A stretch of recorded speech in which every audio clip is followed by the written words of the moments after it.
Pak Jotong amang. Holat topak dopungi, holat topak. Ima, nunga be siap-siap musikna, hosakuk ko pa kepeng muna ya, si Romo seng, ay dia sakukku, ay dia cutasi, husang aja nak kita mau kepeng bagas tasi non, tas ni bukes deh, dia tasi dia, asewain anan ning alana maranak koki, nah maju jauh muna 2 langkah, hudi hamu nom seng,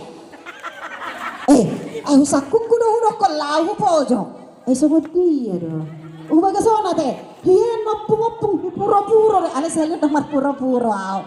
Ayalah nak kebayang buku do pakai pura-pura nak kau tahu dia. Angkat ambu aku do jakusan. Alana tikos deh, dang naga sama depek ni nanginakin. Molong ngadi pura-pura. Contohnya ringgat do inyan. Opung ngasih maju jangan 2 laka nih jolo, 2 laka. Oke, lurus. Patigor parbalokan. Nah, iba lurus aja, lirik-lirik. Nih pudion dong ya, senyum jetok kamu na pargo asion. Ibu tahu ada lapatan migo asi? Ibu tahu ada na? Ada arti migo asi. Gok asi, do.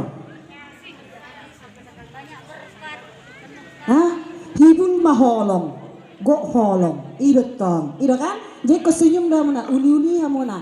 Baik. Dapat 2 hon sanggar go asi satokin husukum maju dainangan ase songon na sopurohana bohai nong ada apa be inong depek tei oke, kami tunggu inong.